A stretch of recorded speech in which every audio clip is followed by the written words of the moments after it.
જય સ્વામિનારાયણ વિદ્યાર્થી મિત્રો, બાયોલોજી ઈ વિદ્યાના ક્લાસની અંદર આપ સૌનું સ્વાગત છે. 11 સાયન્સ ચેપ્ટર નંબર 19 ઉત્સર્ગ પદાર્થ અને તેનો નિકાલ. આ ચેપ્ટરમાં આજના વિડીયોમાં થિયરીને સમજીશું. મૂત્રપિંડ નલિકાની સૂક્ષ્મ રચના. શું છે આ મૂત્રપિંડ નલિકાની સૂક્ષ્મ રચના? આપણે સમજ્યા મનુષ્યનું ઉત્સર્જન તંત્ર મૂત્રપિંડ. મૂત્રપિંડની આંતરિક રચના શીખ્યા, જેની અંદર મૂત્રપિંડ બાહ્યક અને મૂત્રપિંડ મજ્જકનો સ્ટડી કર્યો. એની અંદર જે ઉત્સર્ગ દ્રવ્યોવાળું રુધિર ફિલ્ટર કરે છે, ગાળન કરે છે, એનો નાનામાં નાનો એકમ એટલે ઉત્સર્ગ એકમ. એનો નાનામાં નાનો એકમ એટલે ઉત્સર્ગ એકમ, જેને આપણે કહીશું મૂત્રપિંડ નલિકા.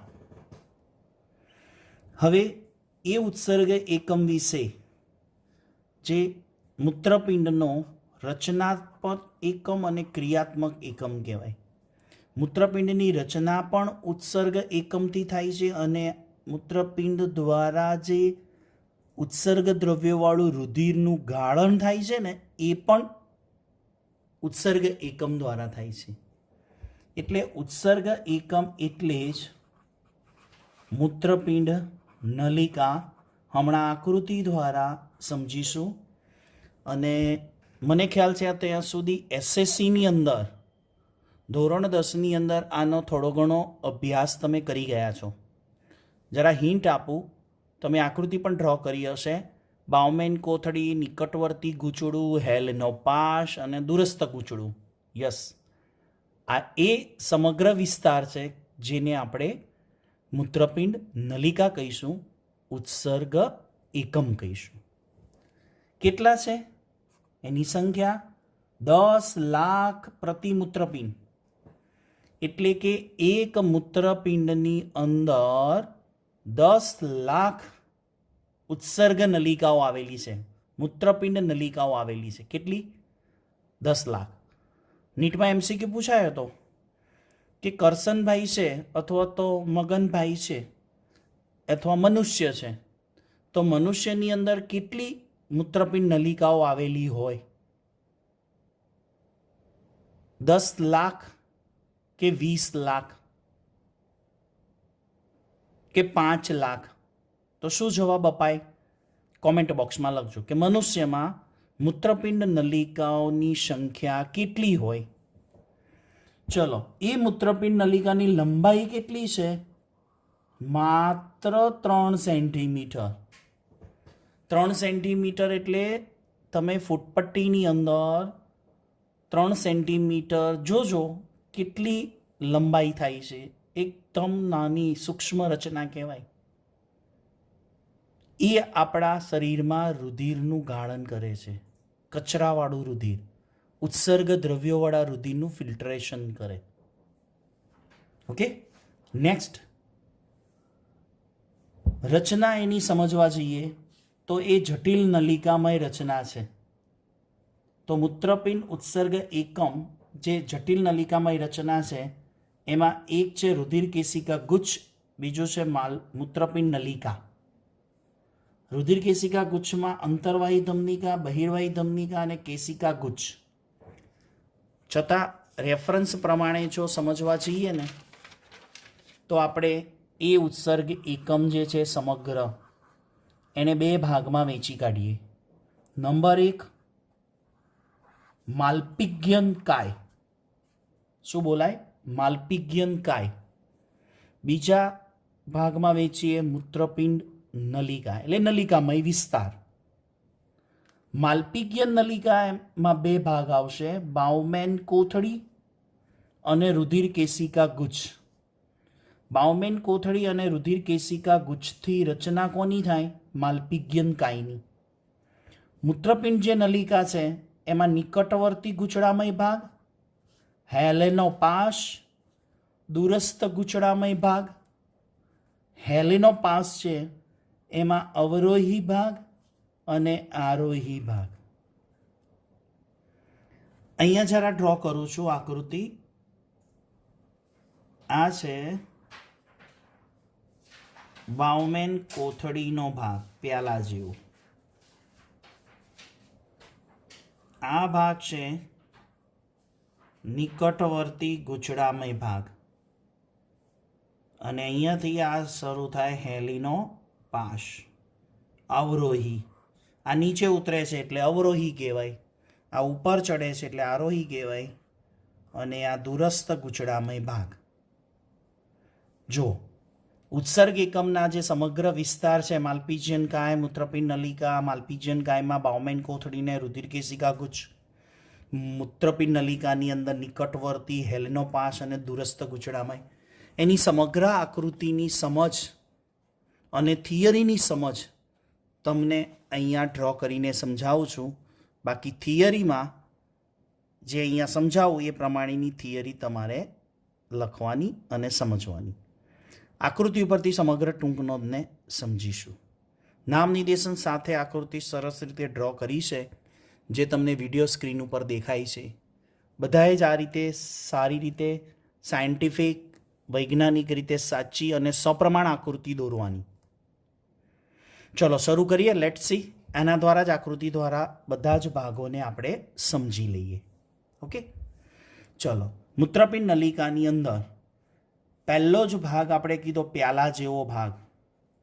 આ જે પ્યાલા જેવો ભાગ છે એને આપણે કહીશું બાઉમેન કોથળી. શરૂઆતનો પ્યાલા જેવો ભાગ છે એને બાઉમેન કેપ્સ્યુલ, શું બોલાય, બાઉમેન કેપ્સ્યુલ અથવા બાઉમેન કોથળી. ત્યાર પછીનો આ વિસ્તાર છે અતિશય ગૂંચળામય, જે નિકટવર્તી ભાગ કહેવાય, પીસીટી કહેવાય ઇંગ્લિશમાં, પીસીટી. ત્યાર પછી નિકટવર્તી ગૂંચળામય ભાગ અહીંયા નીચે ઉતરે છે. આ ભાગ નીચે ઉતરે છે એટલે એને અવરોહી ભાગ કહીશું, અને અહીંયાથી એ યુ ટર્ન લઈ અને ઉપર ચડે છે એટલે એને આરોહી ભાગ કહીશું. કયો વિસ્તાર કરશું? આરોહી વિસ્તાર કહીશું. અને એ આરોહી વિસ્તાર ઉપર જતા દૂરસ્થ ગૂંચળામય ભાગની રચના કરે. અને એ દૂરસ્થ ગૂંચળામય ભાગ જે છે એ આ સંગ્રહણ નલિકામાં ખુલે. તો સંગ્રહણ નલિકા એટલે કે કલેક્ટિંગ ટ્યુબ, એની અંદર આવી ઘણી બધી મૂત્રપિંડ નલિકાઓ ખુલે.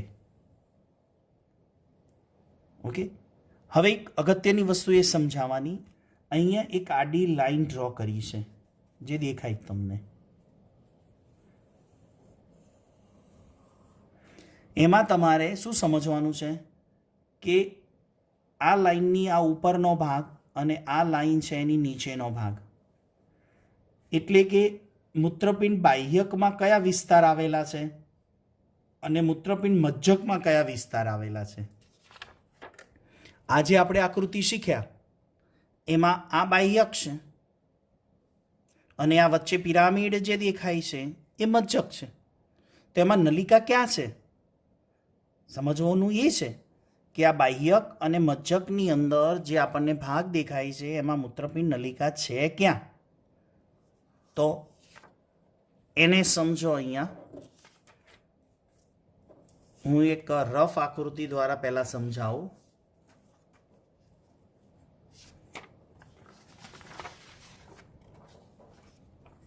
જો અહીંયા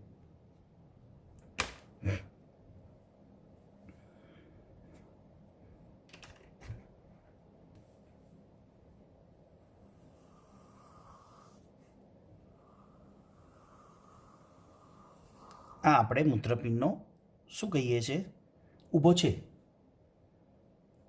અને એની અંદર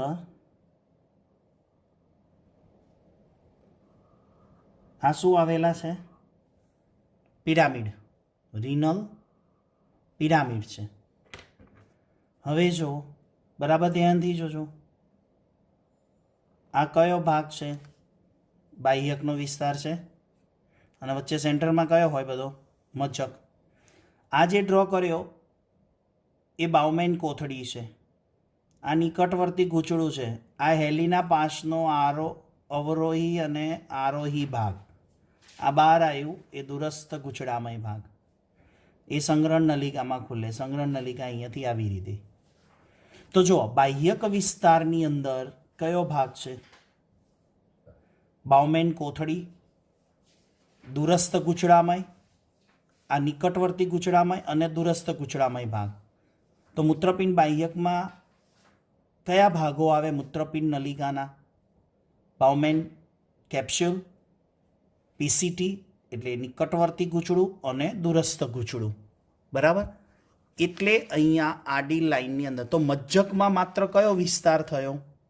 મજ્જકમાં માત્ર હેલીનો પાસ. એટલા માટે આડી લાઈન દ્વારા સમજવાનો પ્રયત્ન કરીએ છીએ કે મજ્જકમાં કયો વિસ્તાર આવેલો છે? તો હેલીના પાસનો અવરોહી અને આરોહી ભાગ છે. બાકી મૂત્રપિંડ નલિકાનો બાઉમેન કોથળીનો વિસ્તાર, નિકટવર્તી ગૂંચળામય ભાગ અને દૂરસ્થ ગૂંચળામય ભાગ ક્યાં આવેલો છે? બાહ્યક વિસ્તારમાં આવેલો છે. ક્યાં આવેલો છે? બાહ્યક વિસ્તારમાં. આ એક અગત્યની માહિતી જરૂરી હતી. તો મૂત્રપિંડ નલિકાના ભાગો તો સમજ્યા કે બાઉમેન કોથળી, નિકટવર્તી, હેલીનો પાસ અને દૂરસ્થ ગૂંચળું. હવે આ મૂત્રપિંડ નલિકાને રુધિરનો પુરવઠો, આની સાથે શું આવેલું છે? રુધિરવાહિનીઓ. તો બરાબર ધ્યાનથી સમજજો. અહીંયા મૂત્રપિંડ ધમની છે, જે આપણે મનુષ્યનું ઉત્સર્જન તંત્ર ડ્રો કર્યું એમાં એન્ટર થતાં, દાખલ થતાં બતાવી હતી કે મૂત્રપિંડ ધમનીઓ અંદર પ્રવેશે. તો એ મૂત્રપિંડ ધમની છે એ અંદર પ્રવેશ્યા પછી આવા 10 લાખ યુનિટ છે. એટલે બાઉમેન કેપ્સ્યુલ કેટલી થઈ એક કિડનીમાં? 10 લાખ. 10 લાખ મૂત્રપિંડ નલિકાઓ એટલે 10 લાખ બાઉમેન કેપ્સ્યુલ થઈ. તો આ પહેલાં જેવી રચના છે એ મૂત્રપિંડ ધમનીનો એક છેડો એ બાઉમેન કોથળીમાં દાખલ થાય.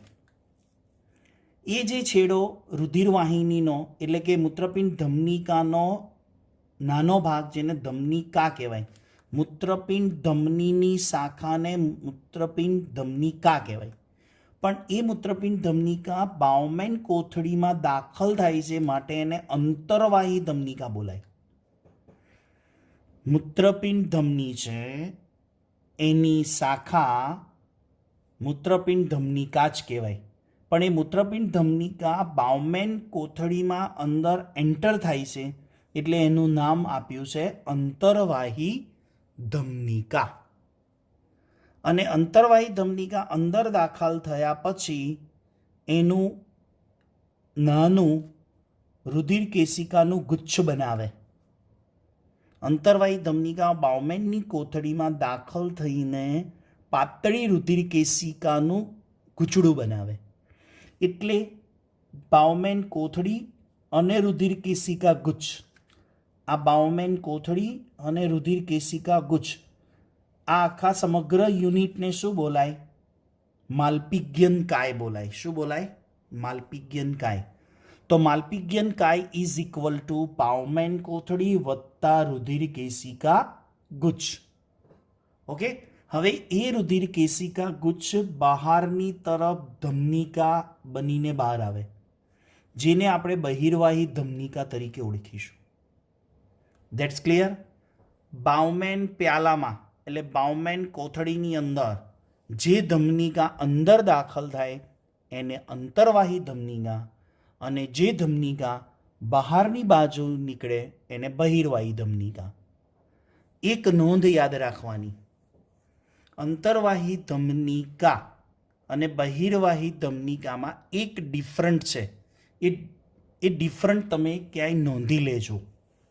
શું ડિફરન્ટ છે? બંનેના વ્યાસમાં, અથવા તો એકદમ ગુજરાતી ભાષામાં કહું તો અંતરવાહી ધમનિકા કરતાં બહિર્વાહી ધમનિકા સાંકડી હોય.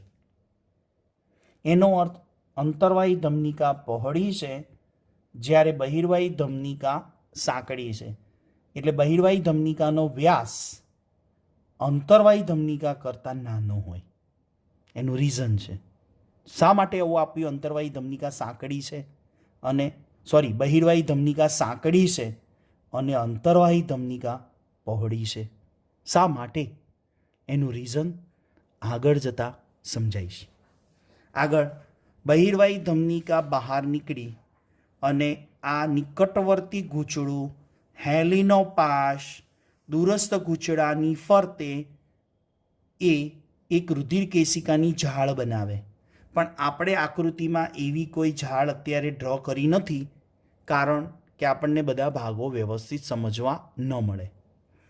એટલે અહીંયા સમજાવવાનો પ્રયત્ન કર્યો છે કે બહિર્વાહી ધમનિકા એ નિકટવર્તી ગૂંચળું હેલિનોપાસ અને દૂરસ્થ ગૂંચળાની ફરતે એક ઝાડ બનાવે. એ ઝાડને રુધિર કેશિકા ઝાડ અથવા અંગ્રેજીમાં એને પેરીટ્યુબ્યુલર કેશિકા કહેવાય. પેરીટ્યુબ્યુલર એટલે કે રુધિર કેશિકા ઝાડ. હવે સમજવાની એ જરૂર છે કે આ હેલિનોપાસ છે, મૂત્રપિંડ નલિકાનો ભાગ કેવો છે? આકાર યુ આકારે. એનો નીચે ઉતરતો ભાગ કયો છે? અવરોહી. ઉપર ચડતો ભાગ કયો છે? આરોહી. એની ફરતે રુધિર કેશિકાની ઝાડ બને ને, એ રુધિર કેશિકા ઝાડનો પણ કેવો ભાગ બને? યુ. આ મૂત્રપિંડ નલિકાનો યુ ભાગ છે, એને હેલિનોપાસ કહીશું. આ રુધિર કેશિકાની ઝાડ છે, એ હેલિના પાસની ફરતે ગૂંચળું બનાવી અને એ પણ યુ આકાર બનાવશે. તો રુધિર કેશિકાની ઝાડના યુ આકારના ભાગને આપણે કહીશું વાસા રેક્ટા. શું કહીશું? વાસા રેક્ટા. તો આ રુધિર કેશિકાનો ભાગ નીચે ઉતરતો હોય તો એને પણ અવરોહી જ કહેવાય. આ ભાગ રુધિર કેશિકાનો ઉપર ચડે છે તો એને પણ આરોહી જ કહેવાય. પણ ડિફરન્ટ યાદ રાખજો. અવરોહી કેશિકા કહેવાય અને ઉપર ચડતા ભાગને આરોહી કેશિકા કહેવાય. જ્યારે હેલિનોપાસ છે એને અવરોહી ભાગ અને ઉપર ચડતો છે એને આરોહી ભાગ. જ્યારે અહીંયા શબ્દ શું બદલાઈ જાય? અવરોહી કેશિકા અને આરોહી કેશિકા. સમજ પડે છે? પછી એ આરોહી કેશિકા જે વાસા રેક્ટા પતે પછી અહીંયા એ રુધિર કેશિકાની ઝાડ અહીંયા દૂરસ્થ ગૂંચળાની ઉપર વીંટળાયેલી હોય અને પછી મૂત્રપિંડ શિરા બનાવે અને મૂત્રપિંડ શિરા એ મૂત્રપિંડમાંથી નાભી છિદ્રમાંથી બહાર આવે. આ રીતે મૂત્રપિંડ નલિકાના ભાગો છે. વિડીયો રિવાઇન્ડ કરી અને સમજવાનો પ્રયત્ન કરજો. લખાણમાં જોઈ લઈએ.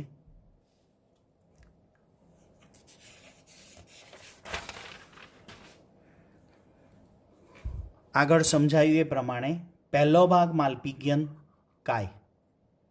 માલ્પિગિયન કાય એટલે રુધિર કેશિકા ગુચ્છ વત્તા બાઉમેન કોથળી. માલ્પિજિયન કાય ઇઝ ઇક્વલ ટુ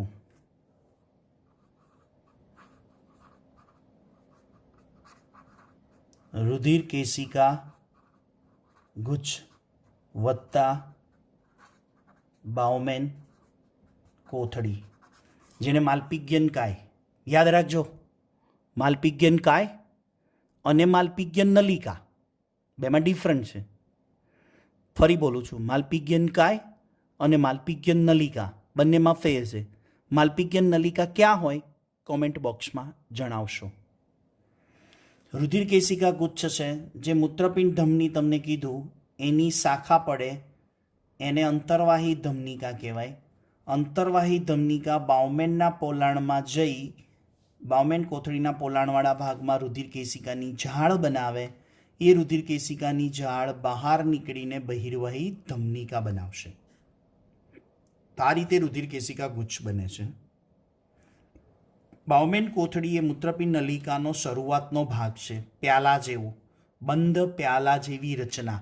આ એનસીઆરટીના વર્ડિંગ છે જે મેં તમને આકૃતિ દ્વારા સમગ્ર થિયરી સમજાવી. હવે એના વર્ડિંગ જોઈ લઈએ, એના શાબ્દિક રચના જોઈ લઈએ. બંધ પ્યાલા જેવી રચના છે, બેવડી દિવાલ ધરાવે. કેવી દિવાલ ધરાવે?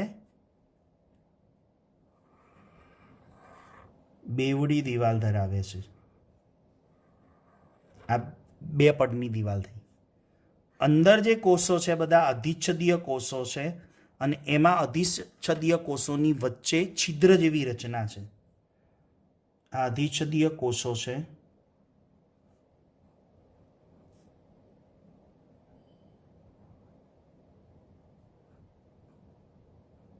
અધિચ્છદીય કોષો કહેવાય.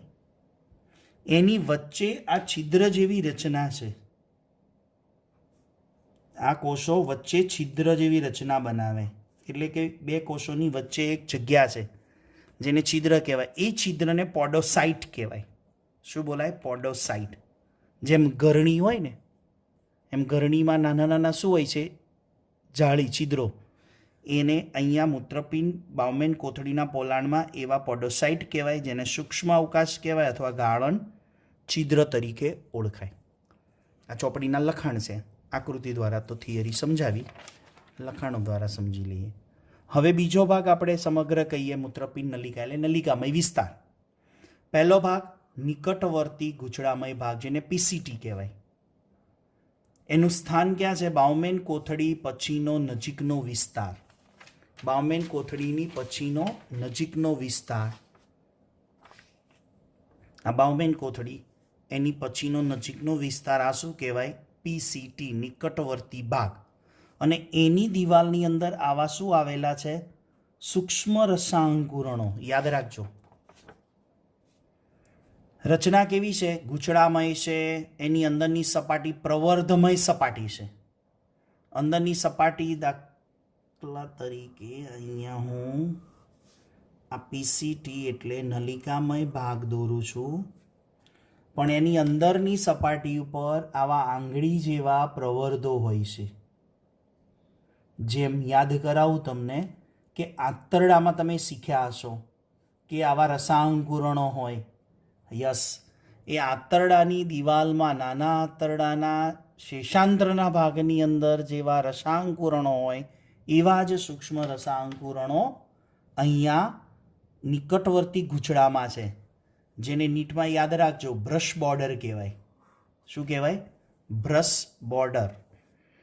એટલે બ્રશ કેવો હોય એમ અંદરની દિવાલ પીસીટીની નિકટવર્તી ગૂંચળાની એ સપાટી આવા સૂક્ષ્મ રસાંકુરણો યુક્ત હોય, જેને બ્રશ બોર્ડર કહેવાય.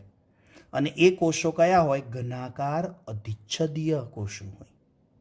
ચલો નેક્સ્ટ ભાગ આવે હવે હેલિનો પાસ, જે આપણે આ સમજીએ છીએ કે પીસીટી પછીનો આ યુ આકારનો ભાગ કહેવાય. એને શું બોલાય?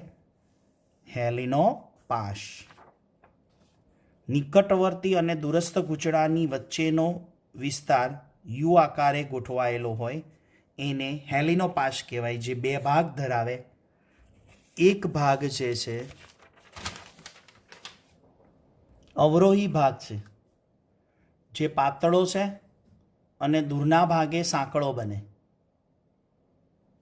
આરોહી ભાગ એટલે ઉપર ચડતો ભાગ કહેવાય, આરોહી.